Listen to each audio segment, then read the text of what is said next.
Mesdames et messieurs, bonsoir. Merci de votre fidélité à la télévision nationale. Voici les titres du journal.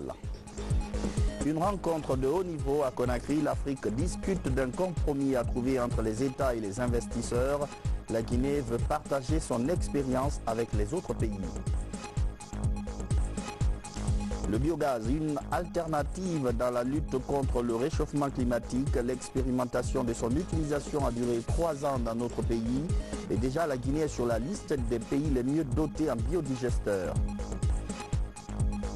La journée africaine des droits d'auteur. La deuxième session se tient sur fond d'innovation. Il existe désormais une loi qui protège les hommes de culture et leur création. Voilà pour les titres.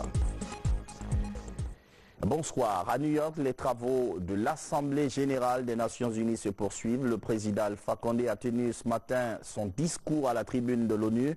Un discours axé essentiellement sur le développement de la Guinée, mais aussi sur l'autonomisation des femmes et l'emploi des jeunes. Le président de la République. L'Assemblée va maintenant entendre une allocution de son Excellence M. Alpha Condé, président de la République de Guinée. Je prie le protocole d'accompagner son Excellence.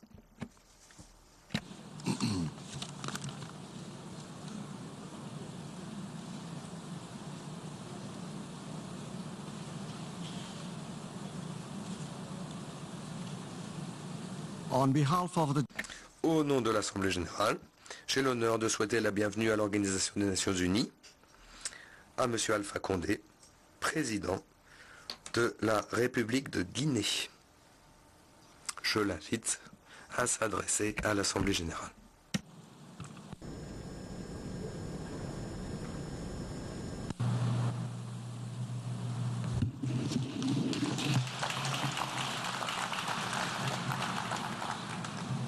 Monsieur le Président, Excellences, Mesdames, Messieurs les chefs d'État et de gouvernement, Monsieur le Secrétaire général des Nations Unies, Mesdames, Messieurs les délégués, Mesdames, Messieurs, il me plaît tout d'abord d'adresser au professeur Tijani Mohamed Bandé mes chaleureuses félicitations pour sa brillante élection à la 74e session de notre Assemblée et lui assurer de mon soutien pour le succès de son mandat. Je tiens également à rendre un hommage mérité à Madame Maria Fernanda Espinosa Garcés pour le travail remarquable accompli durant son mandat, que l'on retiendra comme une présidence réussie. Son dynamisme et son efficacité font honneur à toutes les femmes. Monsieur le secrétaire général, Mesdames, Messieurs, nous vivons dans un monde plein de défis de toutes sortes. Inégalité, conflits armés, terrorisme, extrémisme violent, réchauffement climatique, catastrophes naturelles, intolérance, phénomène migratoire. Un monde plus juste, plus inclusif et solidaire a toujours fait partie de mes rêves. D'abord comme un jeune étudiant révolutionnaire, puis comme un militant politique, dans une époque où l'aspiration pour un monde meilleur était le moteur et la raison même de notre existence. Souvent, je pense avec nostalgie à cette période où on mettait la personne humaine, son devenir et sa condition au centre de nos préoccupations. Le sens éthique et les considérations d'ordre moral étaient fondamentales dans nos règles de valeur. Tout est différent de nos jours. On se demande pourquoi et comment on a pu perdre ainsi nos valeurs pour arriver à ne plus avoir de respect pour rien et pour personne. La situation que nous vivons aujourd'hui est le reflet de cette transformation. Quand on voit comment on traite nos semblables, qu'ils soient migrants, minorités ethniques ou religieuses, on se demande ce qui nous est arrivé. Nous oublions que nous sommes tous de passage et que nous avons comme mission et devoir de protéger et respecter notre prochain et préserver cette terre que nous avons héritée de nos ancêtres et que nous devons transmettre à notre tour aux générations futures. Nous devons reprendre conscience de nos valeurs. Tout ne sera pas sans doute parfait, mais si chacun de nous fait une action, un geste, avec comme objectif d'améliorer les conditions dans lesquelles nous vivons avec nos frères et sœurs, un monde meilleur est possible. Pour ma part, j'essaie de donner ma modeste contribution au courant de ma vie, mais en particulier depuis mon élection à la Massif suprême de mon pays. En effet, tout au long de ma vie, j'ai eu pour ambition de contribuer concrètement à une Guinée plus juste et solidaire, où chaque citoyen, indépendamment de ses origines et de son statut social, puisse s'épanouir dans un environnement sain. Les premières années ont été très difficiles. Les caisses de l'État étaient vides et notre pays n'avait plus de coûts ni de crédibilité au sein du Fonds monétaire, de la Banque mondiale et des organisations internationales. Il a fallu prendre le bâton de pédalon pour négocier et convaincre. On a réussi à annuler la dette, faire les réformes qui s'imposaient. On a dit par exemple envoyer plus de 4000 officiers de l'armée à la retraite. Il a fallu faire des choix difficiles. Donner du courant au pays dans un contexte de l'émergence de l'Ebola. Nous avons eu une période très difficile qui a été surmontée grâce à la responsabilité et à la collaboration de tous les Guinéens auxquels je rends hommage. C'est un grand peuple, croyez-moi, qui a toujours su se relever avec courage. Monsieur le Président, remettre la Guinée sur la carte des investisseurs n'a pas été non plus facile. Mais aujourd'hui, nous assistons enfin à une forte croissance des investissements privés en Guinée et ce dans tous les secteurs. En ce qui concerne la lutte contre la pauvreté, le gouvernement guinéen a créé l'Agence nationale du financement des collectivités locales et l'Agence nationale d'inclusion sociale qui permettent une meilleure répartition des richesses, notamment l'allocation de 15% des recettes minières aux collectivités locales ou encore des transferts directs aux populations vulnérables dans les zones reculées du pays. Ayant dédié mon mandat aux jeunes et aux femmes, leur participation au processus de décision est au centre des actions du gouvernement. La mise en place du programme de microcrédit a permis d'allier aux femmes plus de 100 milliards de francs guinéens sous forme de crédit revolving. Des centres d'autonomisation modernes des femmes ont été construits et des milliers de femmes bénéficient de formations dans toutes les filières. Dans le domaine de l'emploi, pour le moment, 6 857 femmes ont été recrutées dans la fonction publique pour la période 2010-2018. Dans le secteur agricole, 3 314 paysannes ont été formées en techniques améliorées de production agricole. Naturellement, ces mesures bénéficient aussi aux porteurs d'handicap qui sont encouragés à participer à la vie active. Sur le plan environnemental et la lutte contre le réchauffement climatique, la Guinée s'est engagée à réduire de 13% les émissions de gaz à effet de serre. Un vaste programme de reboisement de 2 millions d'hectares sur toute l'étendue du territoire guinéen est prévu d'ici 2030. Monsieur le Président, l'égalité du genre est une des priorités de mon gouvernement. En plus du respect de la parité dans les effectifs scolaires et universitaires, ainsi que l'élimination du mariage précoce et d'autres pratiques discriminatoires, on pourra mettre l'accent sur des projets qui permettront une autosuffisance économique de la femme et le maintien scolaire des filles et leur accès aux filières techniques et scientifiques. Pour combattre le chômage, nous avons aussi mis en place des programmes de partenariat public-privé au service des jeunes et des femmes qui ont atteint pour le moment 140 millions de dollars d'investissement, mais que nous comptons augmenter sensiblement.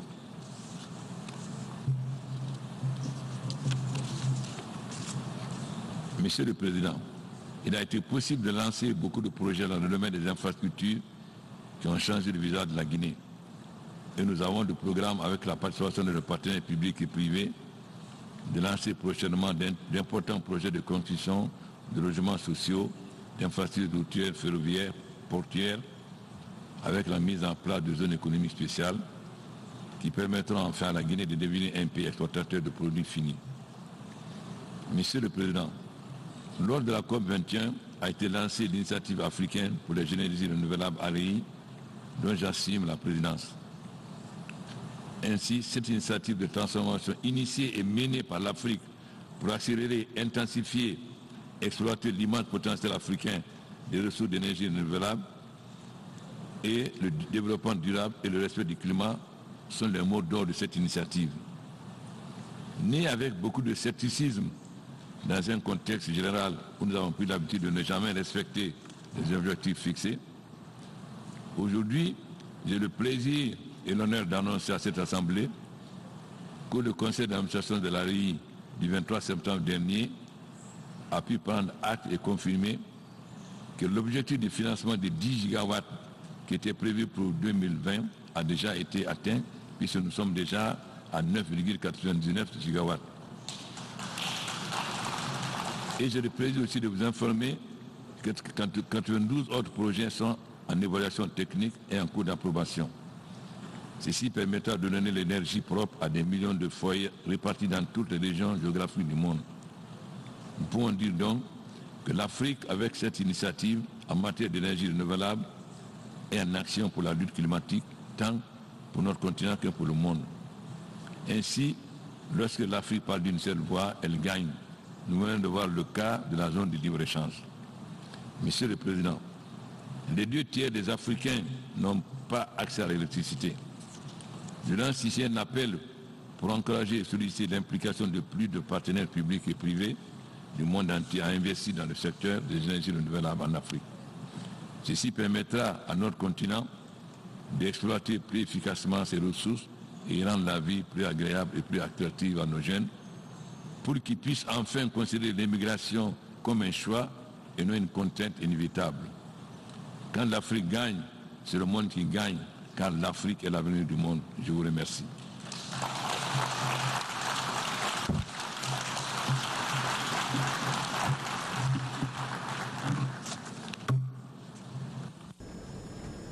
Retour à Conakry, projet de réforme constitutionnelle. Le Premier ministre, chef de gouvernement, poursuit les consultations. Il a reçu plusieurs acteurs sociaux et politiques ce mercredi pour entendre leurs arguments sur la proposition et sur la tenue des législatives prochaines. Adi Kamara. C'est une concertation qui met l'accent sur la volonté et les aspirations des acteurs sociopolitiques du pays. Sur ce, l'Union pour la démocratie et le développement UDD a répondu à l'invitation du Premier ministre Dr Ibrahima Kassory Fofana. C'est un parti politique qui est à la conquête du pouvoir. Il est créé en 2011. Nous avons clairement indiqué que la situation de notre pays, son passé, avec les multiples tragédies que nous avons enregistrées, milite dans le sens de surseoir à toute initiative qui pourrait nous amener la Guinée à revenir encore en arrière. Donc la nécessité de la stabilité, la nécessité de la cohésion, la nécessité d'avoir une alternance démocratique la plus paisible et la plus pacifique milite dans le sens de mettre de côté tout ce qui est susceptible de créer des difficultés à notre pays, ce qui est à l'ordre du jour, organiser de la manière la plus inclusive les élections législatives. Ici, c'est l'association des écrivains de Guinée AEG, créée en 1988. Sa mission est de promouvoir le livre et la lecture. Elle est composée d'hommes de culture ayant publié un ou plusieurs livres au niveau des différentes maisons d'édition, tant sur le plan national qu'international. Les attentes sont claires. 4, il y a l'actuelle constitution, il y a les élections législatives, il y a les préoccupations liées aux tendances par rapport au président de la République et il y a les préoccupations endogènes. Nous avons tout cela exposé dans notre mémorandum et je ne veux pas dire plus. Le Premier ministre est maintenant avec nos religieux. Concernés par cette concertation, ils sont venus donner leur avis sur la vie de la nation.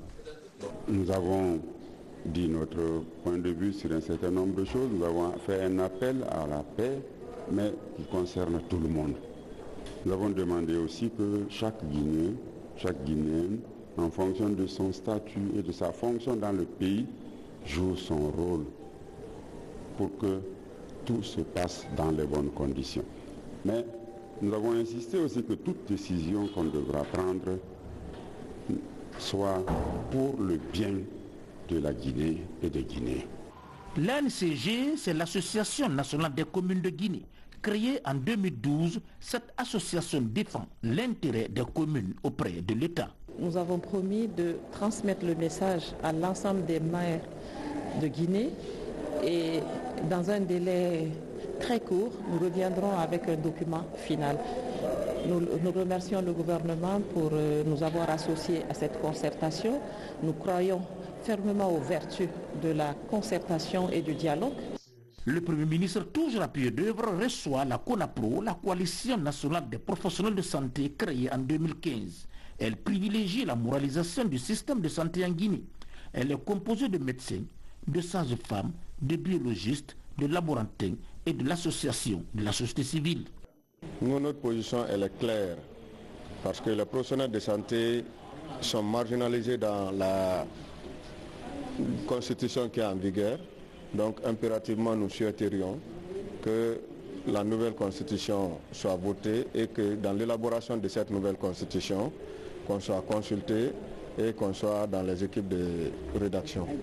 Au cours de ces débats, les personnes aux ressources ont leur mot à dire sur la situation actuelle du pays. Nous avons aussi, moi personnellement, j'ai travaillé sur un certain nombre de questions concernant la Constitution que j'ai remise au président de la concertation pour la haute appréciation du chef de l'État. J'ai insisté sur les préoccupations nationales et j'ai fait des suggestions sous réserve que je déposerai sous peu de mots à son intention. PDG RDA, créé le 14 mai 1947. C'est un parti national panafricain basé sur les principes de souveraineté, de dignité et de liberté. Sur le premier sujet, notamment pour les législatives, nous avons été très clairs dessus, parce que la CENI déjà a proposé la date du 28 décembre 2019. Je crois que le PDG n'a pas de problème par rapport à la date, c'est-à-dire qu'elle ait lieu avant le 28 décembre ou après le 28 décembre, là n'est pas le problème. Nous avons simplement demandé qu'à ce que la voix des citoyens soit effectivement respectée et que le choix des citoyens puisse refléter le choix des candidats qui seront donc à l'Assemblée nationale. Le deuxième point, notamment par rapport à la question de la nouvelle constitution ou du référendum, nous avons clairement dit que cette question, pour nous, n'est pas d'actualité. Parce que depuis que l'actuelle constitution a été par ordonnance promulguée par le président intérimaire à l'époque, le PDG avait dit que les procédures dans lesquelles cette constitution avait été élaborée n'étaient pas, notamment, disons, régulières. Donc il était question que le peuple puisse se prononcer par voie de référendum. Ça, c'était à l'époque, en 2010. Donc aujourd'hui, si cette question fait survivre et qu'on veut l'imposer en actualité politique, nous ne disons pas que ce n'est pas une actualité politique, mais plutôt, nous l'avons déjà proposé. Et à côté de ça, on parle de nouvelle constitution, on parle de référendum. Aujourd'hui, le PDG n'a aucune information sur la forme ni sur le fond de la constitution dont les gens et les autres sont en train de faire allusion, et ni le contenu. Et ça, c'est en mettant même ça de côté. Effectivement, le débat, il est d'actualité nationale. Et le PDG ne peut pas se prononcer parce que jusqu'à présent, nous maintenons notre nature démocratique. Le PED est un autre parti politique créé en 1991 dans le but de promouvoir le développement social sans oublier la conservation du climat et de la végétation. Ici, c'est le parti Hafia qui est reçu par le Premier ministre Dr Birama Kassory Fofana. Il s'agit de parler des élections législatives et de la révision constitutionnelle. Pour les élections législatives, le parti Hafia est derrière l'institution chargée de gérer toutes les élections et le référendum en République de Guinée. Et la date qu'elle a choisie pour les élections législatives, le 28 décembre 2019, est la bienvenue au niveau du parti Hafia. Parlant du projet de la nouvelle constitution, étant donné que l'actuel est un document de consensus qui n'a jamais été soumis à un vote populaire pour être approuvé, alors que c'était exigé pendant sa création. 6 mois après sa mise en valeur, il fallait la soumettre à une approbation populaire. Le parti Hafia est pour une nouvelle constitution en République de Guinée. Journée très chargée, le Premier ministre Dr Birama Kassory Fofana a rencontré la NGR, la nouvelle génération pour la République, créée en 2009. La NGR a été l'un des premiers partis à vouloir de ces élections législatives dès le lendemain de l'expiration du mandat de l'Assemblée nationale. La preuve, le député de la NGR n'a pas été remplacé parce que le mandat est caduc. C'est ce que nous avons dit au Premier ministre. Alors, nous apprécions, nous saluons l'initiative d'organiser les élections cette année dans un très bref délai, dans un climat apaisé pour la cohésion nationale. parce que nous voulons de l'intérêt national de ce pays. Par rapport à la nouvelle constitution, nous avons dit au Premier ministre qu'en attendant que nous ayons le projet ou l'avant-projet pour connaître ce qu'il y a dedans, nous, afin de nous tourner vers notre base et discuter, nous n'avons rien à dire sur cet élément maintenant-là, en attendant qu'on apprenne ce qu'il y a dedans. Voilà ce que nous avons dit au Premier ministre. UPR, l'Union pour le progrès et le renouveau créée en 1998. Elle s'investit pour l'ancrage de la démocratie et de l'état de droit tout en œuvrant pour l'amélioration des conditions de vie et de travail des Guinéens. Nous avions déjà eu une première audience avec M. le Premier ministre dans le cadre de la mouvance présidentielle à laquelle nous appartenons. Nous avions à l'occasion exprimé nos vues sur des questions qui nous préoccupent. Au jour d'aujourd'hui, avec l'audience que nous venons d'avoir, nous avons réitéré les vues de l'UPR sur ces différentes questions. Mais on parle de l'élection, des élections législatives, on parle du projet de nouvelle constitution, et ce sont actuellement des questions d'actualité qui préoccupent tous les acteurs sociopolitiques. Bien sûr qu'il y a d'autres questions de préoccupation nationale qui se discutent dans le cadre des différentes instances auxquelles nous appartenons aussi. La démarche du Premier ministre Dr Ibrahima Kassouli Fofana consiste à privilégier l'unité et le développement de la nation, facteur important pour le processus démocratique en Guinée. Comment encourager les investisseurs? Conakry abrite une rencontre continentale pour étudier la question. Au menu des réflexions, le règlement intelligent des désaccords entre ceux qui investissent et les États. En accueillant ces travaux, la Guinée compte partager son expérience avec d'autres pays. Alga Simoba. Avec la multitude d'investisseurs qu'attire l'Afrique, il est nécessaire pour le continent de mener des réformes. Venus des différents pays de l'Afrique, ces représentants des différents États du continent échangent sur le règlement juridique entre investisseurs et États. Cela dans le but de respecter les normes mondiales du Code d'investissement. Et c'est un système qui a été mis en place il y a une 60aine d'années, donc dans un contexte économique, social, politique particulier, et qui mérite d'être regardé maintenant en profondeur pour voir comment il peut être amélioré ou réformé de façon plus radicale. L'émergence d'un continent passe par les investissements. La mobilisation de ces acteurs institutionnels permettra de réelles avancées dans le règlement des différends entre investisseurs et États. Le continent africain est très important. Beaucoup de pays membres, sinon je dirais même la majorité des pays membres sont en Afrique. Et les investissements, c'est un élément important pour le développement économique et pour le développement social, pour la mise en œuvre des ODD. Et donc nous sommes là pour renforcer la capacité des États pour que les intérêts de ces États soient pris en compte. Le règlement des différends entre investisseurs et États a une grande incidence sur l'investissement en général. Parce que s'il y a des problèmes, il faut que on va en arbitrage. Donc c'est important que tous les acteurs puissent comprendre comment cela fonctionne. Et il est important aussi que les pays comme la Guinée en particulier et les pays africains en général aient une position commune pour que nos intérêts et nos préoccupations soient prises en compte, surtout quand il s'agit de réformer le système d'arbitrage. Ces assises de Conakry s'inscrivent dans le cadre de la coopération entre la République de Guinée et l'Organisation internationale de la francophonie. Elles se tiennent en marge de la réunion du groupe de travail numéro 3 de la Commission des Nations Unies pour le droit commercial international. Contre le réchauffement climatique, Conakry et ses partenaires s'activent dans la promotion du biogaz, un facteur qui atténue l'utilisation du charbon de bois. La phase expérimentale a duré 3 ans et classe la Guinée parmi les pays africains les mieux dotés en biodigesteurs. Ousmane Ba. Selon une étude réalisée par ces acteurs de l'environnement, 86% des émissions de gaz à effet de serre proviennent de la consommation quotidienne d'énergie par les ménages, à savoir l'utilisation du bois de chauffe et du charbon de bois. Pour infléchir cette tendance en Guinée, une stratégie nationale de communication pour la promotion du biogaz est en examen en vue de son adoption. Une mesure qui constitue un moyen essentiel pour la création d'un marché viable de technologie du biodigesteur. On utilise les déchets organiques pour produire du gaz, produire l'éclairage, produire l'énergie pour faire de la cuisson et en même temps les digestats l'utiliser dans l'agriculture. Donc c'est une véritable combinaison entre agriculture, élevage et environnement.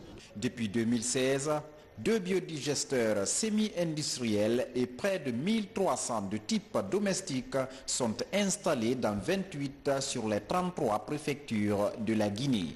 Une bonne stratégie de communication permettra la réalisation de 2000 biodigesteurs domestiques et 10 de type institutionnel d'ici à 2023, ce qui réduira l'émission de 19 000 tonnes de CO2. Si ce projet était propagé à travers le pays, et cela pourrait amener à réduire considérablement l'intensité justement des coupes de bois pour produire du charbon du bois.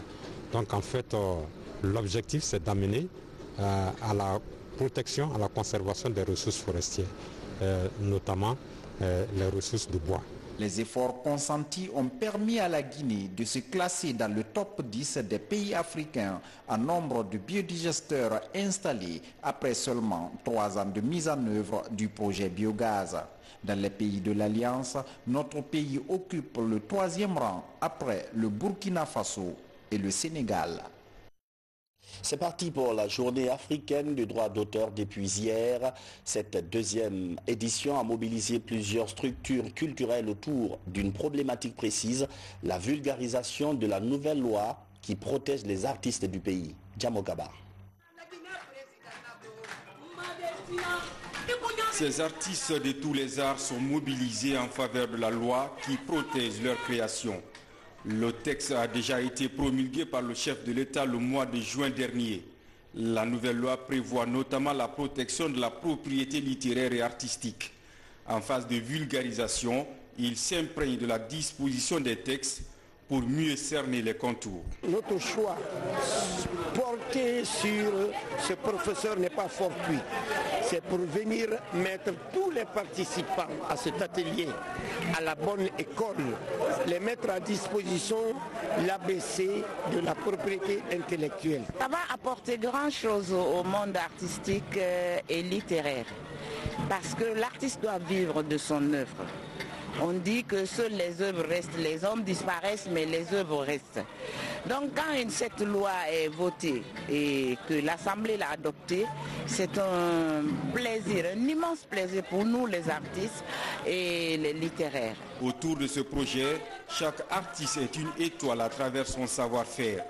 Pour le Bureau guinéen du droit d'auteur BGDA, cela va beaucoup limiter l'exploitation illégale des œuvres littéraires et artistiques. Le ministère de la Culture entend mieux protéger ce droit, susceptible de redynamiser la culture guinéenne. Je rassure les artistes. Comme notre expert vient de le dire, nous ferons tout pour que ces textes soient rapidement signés pour que l'auteur guinéen puisse enfin vivre de son droit. Cette nouvelle ère pour les créateurs du pays intervient à un moment où la polémique fait rage. Face au piratage, par exemple, ils réclament une nouvelle formule à l'ère du numérique, la création d'un système informatique pour lutter contre le commerce électronique. La fête nationale de la République du Mali, 59 ans d'indépendance célébrée sur fond de renforcement des liens entre Conakry et Bamako. Les ressortissants maliens en Guinée ont donné un cachet particulier à l'événement. Maurice Sidibé. 22 septembre 1960, 22 septembre 2019, 59 ans de souveraineté et de dignité pour le peuple du Mali. La célébration de cette date historique regroupe les Maliens vivant en Guinée autour de l'ambassadeur.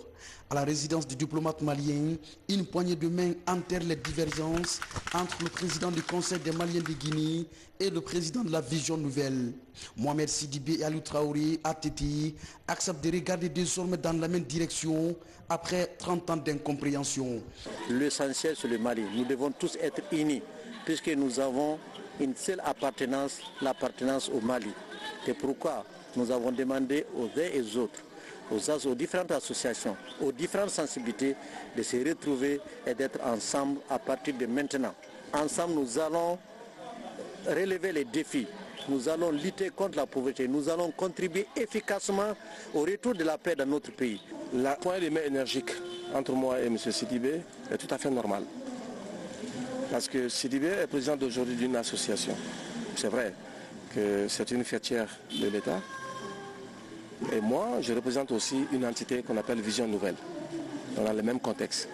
La seule différence, l'État injecte des fonds comme un fonds d'appui pour les aider à travailler. En fait, pour tous les Maliens.